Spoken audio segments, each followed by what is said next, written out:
आप सबों को जय मसीह की।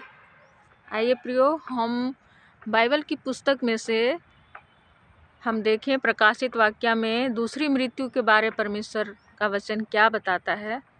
तो प्रियो, हम देखते हैं बाइबल की पुस्तक प्रकाशित वाक्य 20 अध्याय उसका 11 पद से हम पढ़ते हैं। उसमें ऐसा लिखा है, फिर मैंने एक बड़ा श्वेत सिंहासन और उसे देखा जो उस पर बैठा था, और उसकी उपस्थिति से आकाश और पृथ्वी भाग गए और उन्हें कोई स्थान न मिला। तब मैंने छोटे बड़े सब मृतकों को सिंहासन के समक्ष खड़े हुए देखा, और पुस्तकें खोली गईं, तथा एक और पुस्तक खोली गई जो जीवन की पुस्तक है, और उन पुस्तकों में लिखी हुई बातों के आधार पर सब मृतकों का न्याय उसके कामों के द्वारा अनुसार किया गया।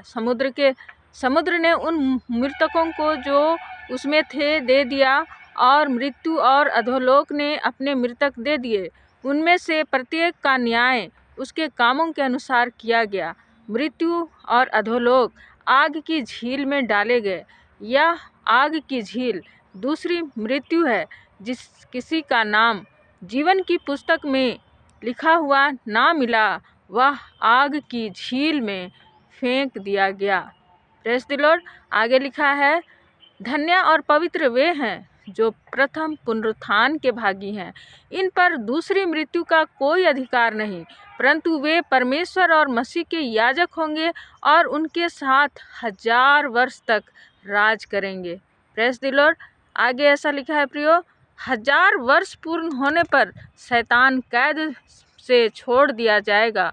वह पृथ्वी के चारों कोनों की जातियों को अर्थात गोग और मागोग को भरमाने और उनको एकत्रित करके युद्ध करने निकलेगा। उनकी गिनती समुद्र के बालू के सदृश होगी। उन्होंने संपूर्ण पृथ्वी पर निकलकर पवित्र लोगों की छावनी और प्रिय नगरी को घेर लिया। तब स्वर्ग से आग ने गिरकर उन्हें भस्म कर दिया। उनको भरमाने वाला शैतान उस अग्नि और गंधक की झील में डाल दिया गया, जहां वह पशु और झूठा नबी भी डाले गए थे। वे अनंत काल तक दिन रात पीड़ा में तड़पते रहेंगे। Praise the Lord.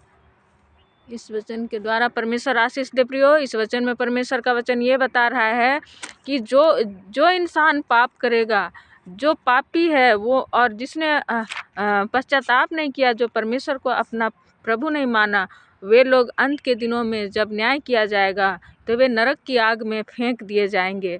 और ऐसा तब होगा जब पूरी पृथ्वी पर शैतान अपना कब्जा जमाकर लड़ाई कराएगा और लोग एक